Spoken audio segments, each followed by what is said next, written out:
December 2020, Ulaanbaatar, Inner Mongolia. People stepped outside into the freezing air and looked up to see something that stopped them cold. A massive glowing ring wrapped completely around the sun, throwing pale rainbow light across the sky. The phones came out immediately. Videos went viral within hours. Some people thought it was a sign from the heavens. Others thought it was a glitch in reality itself. But local meteorologists weren't confused at all. Within a day, a brutal cold snap and a heavy snowstorm rolled straight into the region just like they'd expected.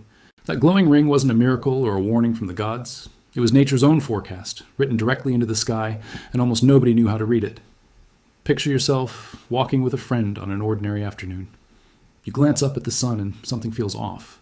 There's a ring around it now, a rainbow-colored halo circling the sun like a cosmic hula hoop. "Hey, look at that," you say, nudging your friend, who's been buried in his phone the entire walk. He looks up, and his expression changes instantly. "Don't look directly into it," he says, suddenly serious. "We need to find shelter. Now. Unless you happen to be carrying the world's biggest umbrella." You laugh, but he's not joking. What you're looking at is called a sun halo, and it is one of the oldest, most reliable warning signs nature has ever given us, and most people alive today have absolutely no idea what it means. Here's what's actually happening above your head. At around 20,000 feet, cirrus clouds are forming, and these clouds aren't made of water droplets like the fluffy ones lower in the sky. They're made of billions upon billions of tiny hexagonal ice crystals, so small you'd need a microscope to appreciate their shape. When sunlight passes through this floating field of ice, it doesn't just pass through cleanly, it bends, it refracts.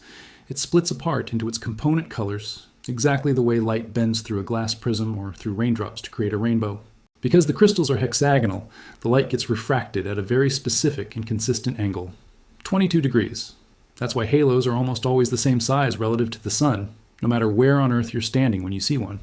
This is officially called the 22-degree halo, and it is one of the most well-documented optical phenomena in the sky. Now here's the part that matters for your survival plan. Those high, wispy cirrus clouds don't show up randomly. They are frequently the leading edge of an approaching weather system, often a warm front pushing in ahead of a much larger storm. Ancient sailors knew this. Farmers knew this. Long before satellites and radar existed, entire cultures built their forecasting around this one signal in the sky. There's an old sailing rhyme that's centuries old. Ring around the moon, rain or snow soon. Chinese astronomers recorded halo sightings and their aftermath in official court documents going back over 2,000 years, treating them as legitimate atmospheric signs, not superstition.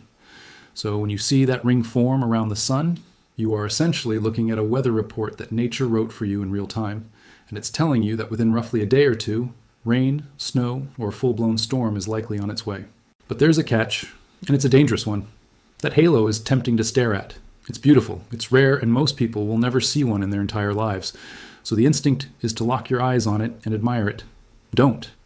The halo forms directly around the sun, which means if you're staring at the ring, you're also staring almost directly at the sun itself. Ultraviolet radiation doesn't announce itself with pain the way you'd expect. Your retina has no pain receptors, so you can literally be burning the light-sensitive tissue in the back of your eye and feel absolutely nothing while it happens. This condition is called solar retinopathy, and it can cause permanent blind spots, distorted vision, or in severe cases, lasting central vision loss. So admire the halo, but do it through sunglasses. Or better yet, glance at its reflection in a puddle or a phone screen instead of looking directly at the source. The phenomenon itself typically lasts around 30 to 40 minutes before the sun's angle shifts enough to break the effect, so there's no need to risk your eyesight for a longer look. And if you happen to be up late that same night, keep an eye on the moon too, because those same high-altitude ice crystal clouds can produce an eerie, glowing ring around the moon as well, sometimes called a moon halo or a winter halo, and it carries the exact same warning. Sun halos are just one signal nature throws at us before disaster arrives. And once you start learning to read these signs, you realize the natural world has been trying to warn humans for as long as we've existed. Take trees, for example. If you're hiking through a hillside and you notice a cluster of trees with trunks that curve dramatically before growing straight again, forming a shape almost like the letter J, you're looking at a slow-motion catastrophe already in progress. This shape happens when the ground underneath the tree is creeping downhill, millimeter by millimeter, year after year, forcing the trunk to bend as it fights to keep growing upward. It's called a landslide tree, or sometimes a drunken forest, when several trees lean at odd angles together. It looks charming, even photogenic, the kind of curve that ends up on someone's nature photography feed. But it's actually a slow landslide happening right under your boots. And it means the slope you're standing on has been unstable for years and could give way further. especially after heavy rain saturates the soil. If you spot a hillside full of these curved trunks, get to flatter, more stable ground, and avoid setting up camp or lingering directly below the slope. The ocean has its own version of this warning system, and it's far more sudden and far more deadly.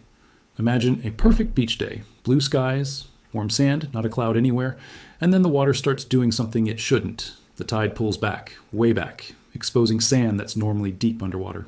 You can suddenly see coral, stranded fish flopping in tide pools, crabs scrambling across ground that was ocean floor minutes earlier.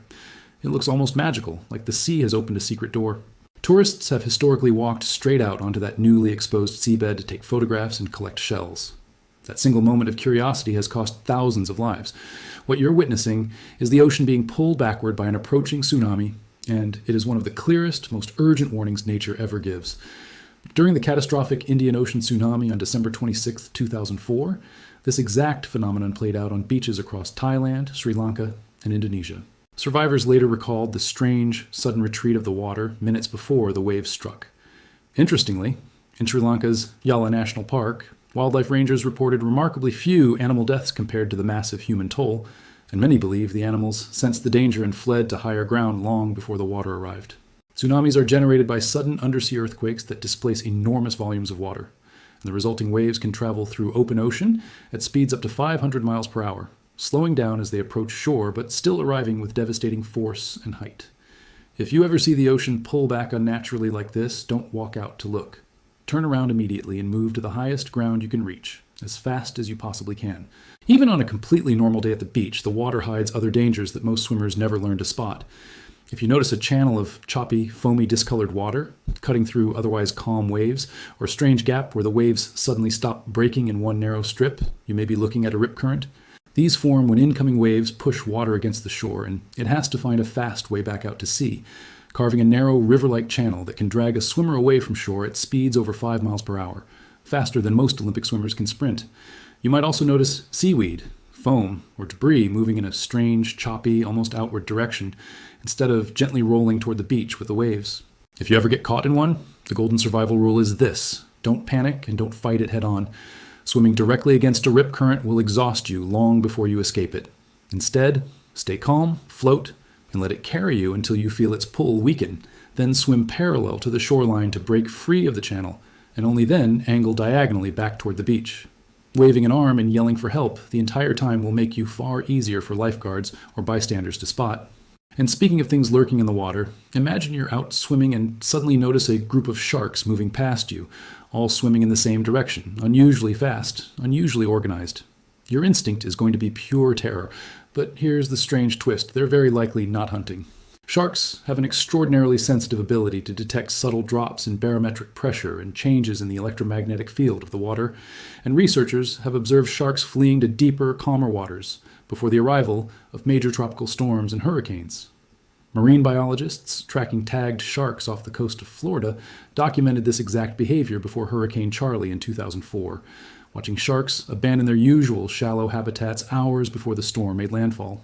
So if you ever see sharks swimming past you in a hurry, it's not necessarily a reason to panic about the sharks themselves, but it might be an excellent reason to get out of the water and check the weather forecast immediately, because something big may be barreling toward the coast. This same instinct, the ability to sense danger before humans can, shows up across the animal kingdom before earthquakes as well. For centuries, going back to at least the 6th century BCE in Greece, people have observed rats, snakes, insects, and other animals abandoning their homes and behaving erratically in the hours or days before a major earthquake strikes. Scientists still can't fully explain the mechanism, though leading theories suggest animals may be detecting faint foreshocks, tiny shifts in the Earth's electromagnetic field, or even the release of gases from stressed rock deep underground, all signals far too subtle for humans to consciously notice. China's seismological program famously incorporated reports of unusual animal behavior into its early warning efforts, and is credited with helping authorities partially evacuate the city of Haicheng before a major earthquake struck in 1975, an evacuation that likely saved thousands of lives. If animals seem to be fleeing toward you in a panic rather than away from you, though, take a second to think before joining their stampede. It could also mean there's a wildfire spreading behind them. Amphibians like frogs, toads, and salamanders often burrow into the ground to escape approaching flames and heat, while larger animals simply run. Before you sprint alongside a herd of fleeing deer, take a moment to scan the horizon for smoke. You don't want to exhaust yourself running from nothing, but you definitely don't want to underestimate a fire either. Some warning signs come from your own body rather than the animals around you, and this next one can save your life in seconds rather than hours. If you're outdoors during a storm and you suddenly feel your hair standing on end, or notice your jewelry or metal zippers beginning to buzz or tingle against your skin, drop what you're doing immediately. This is one of the most urgent warning signs in all of nature, because it means the electric field around you is building rapidly enough that lightning may be about to strike at or extremely close to your exact location.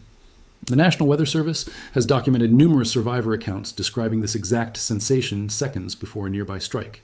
If you feel it happening, do not run toward a tall, isolated tree for shelter, since tall objects are lightning magnets. Instead, crouch low, minimize contact with the ground if possible, and get away from open fields, elevated ground, and metal objects as fast as you can. For context on just how frequently lightning targets tall structures, New York's Empire State Building gets struck by lightning roughly 20 to 25 times every single year, and it's specifically engineered with grounding systems to survive it. You don't have that luxury, so treat that tingling, hair-raising sensation as your body's own built-in lightning detector, and act on it instantly. Winter brings its own set of silent warnings, especially if you spend time in the mountains. Avalanches can reach speeds of up to 80 miles per hour within just 5 seconds of releasing, which means there is almost no time to react once one actually starts moving. So the entire game is about reading the warning signs before you're caught in the danger zone. If the snow beneath your skis or boots suddenly sounds hollow, almost like you're walking on a drum, or if you notice cracks shooting out across the surface of the snow around your feet, the slab above you may already be pulling away from the layer beneath it.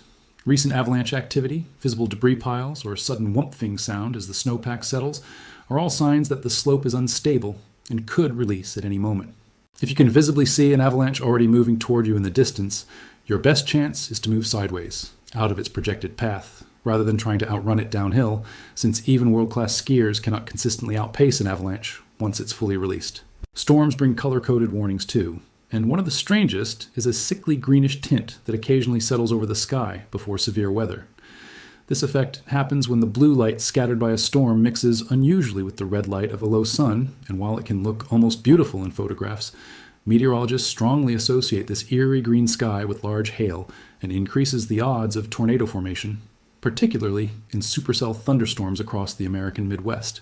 Alongside it, watch for a wall cloud, a lower, thicker, often rotating extension hanging beneath the main storm base, sometimes stretching for several miles. If that wall cloud begins rotating visibly, a tornado could be forming within minutes, and the appropriate response is to get to a basement, an underground parking structure, or an interior room with no windows immediately.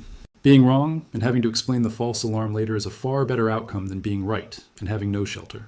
Not every warning sign comes from the sky. Some of the deadliest come from the ground itself, particularly near volcanoes.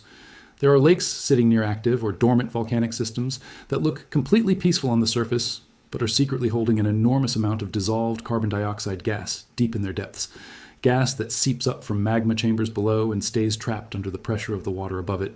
On August 21st, 1986, Lake Nyos in Cameroon proved exactly how catastrophic this can be. Without warning, the lake released a massive cloud of carbon dioxide gas, roughly 1.6 million tons of it, which rolled down the surrounding valleys at high speed and suffocated approximately 1,700 people and thousands of livestock in nearby villages within minutes, largely while they slept. Scientists later determined the eruption may have been triggered by something as simple as a landslide disturbing the lake's stratified layers. These volcanic lakes essentially function like unopened soda cans sitting in the sun, and it doesn't always take a dramatic event to set them off. Even sustained heavy rainfall can be enough to destabilize the layers and trigger a release. If you're ever traveling near a known volcanic lake and notice unusual bubbling, a strong sulfur smell, or dead vegetation and animals near the shoreline, treat it as a serious warning and leave the area immediately. The open ocean has one more visual trick worth knowing before you ever plan a diving or boating trip.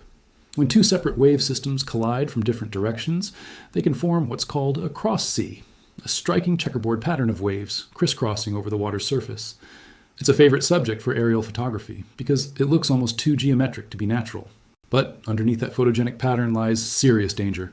Cross seas generate powerful, unpredictable currents that can capsize small boats, overwhelm swimmers and surfers, and even threaten larger vessels in extreme cases. If you ever see this checkerboard wave pattern from a boat or cliffside viewpoint, admire it from a distance and steer well clear of the actual water. Coastal caves hide a much quieter, slower kind of trap, one tied directly to the phase of the moon. During a full moon, the gravitational pull on Earth's oceans is at its strongest, creating what's known as a spring tide, which pushes water levels lower than usual during low tide.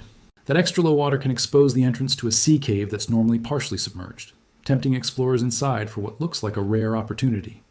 The problem is that as the tide rises again, that same entrance can flood back to its normal level, sometimes trapping anyone still inside until the water recedes again, which, depending on tidal timing, could be many hours away. Always check tide charts before entering any coastal cave, and never assume that just because you can walk in easily, you'll be able to walk back out on your own schedule. Some of the most unsettling warning signs in nature come not from water, wind, or animals, but from light itself. And few stories capture this better than what happened in L'Aquila, Italy, in April 2009. In the days before a devastating magnitude 6.3 earthquake struck the region, killing more than 300 people, some residents reported witnessing strange, flickering bluish lights near the ground and along fault lines. One man reportedly saw these lights flickering in his kitchen area and, trusting what he'd heard about them as an old regional warning sign, moved his family out of the house to safety. Shortly afterward, the earthquake struck, and his family survived. These are known as earthquake lights, and while they sound like folklore, they've actually been documented and photographed for centuries, going back to accounts from ancient Greece. For a long time, scientists dismissed them as myth or misperception, but the rise of photography and later video documentation provided consistent visual evidence that something real is happening. Current research, including studies referenced by geophysicists studying stressed rock formations, suggests that when certain rock types are placed under extreme tectonic stress right before a major slip, they can generate an electrical charge that ionizes the air near the surface, producing brief flashes or glowing effects. It's rare, it's not fully understood, and it doesn't happen before every earthquake, but when it does happen, it has, in documented cases, given people crucial extra minutes to get to safety. Water can turn against you in a far more visible and much slower building way too. If you're near the coast and notice the ocean shifting to an unnatural reddish-brown color, stretching for a wide area along the shoreline, do not go in, and try to keep some distance from the immediate area. This is commonly called a red tide, and it's caused by a sudden explosive bloom of toxic algae species that can occur anywhere in the world under the right conditions of warm water and nutrient runoff.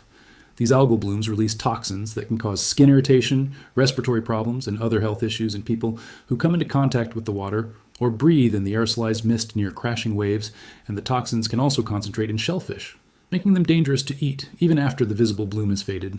The unsettling part is that these algae don't always turn the water a dramatic color, so an ocean that looks perfectly normal can still be carrying dangerous concentrations of toxins. If you're ever near coastal water during a reported red tide event, or you notice unusual water discoloration combined with dead fish washing ashore, get out immediately and rinse thoroughly with fresh water.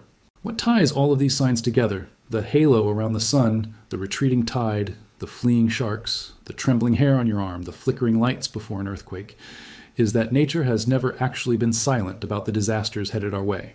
Long before modern satellites, seismographs, and weather radar existed, entire civilizations survived by paying close attention to exactly these kinds of details, passing the knowledge down through generations as practical survival wisdom rather than superstition. Somewhere along the way, as we built cities, checked forecasts on our phones, and stopped spending as much time outdoors observing the sky and the sea, most of us lost the ability to read these signals for ourselves. The animals never lost it. The trees never lost it. The ocean never lost it. They're still sending the same warnings they always have in the same language they've always used. So the next time you're out for a walk and you glance up to see a strange, glowing ring wrapped around the sun, don't just admire it and move on with your day. Treat it exactly like the wilderness has always meant it to be treated. As an early warning, a heads up from the sky itself, telling you that it's time to grab your gear, find solid shelter, and get ready, because change is already on its way, whether you're prepared for it or not.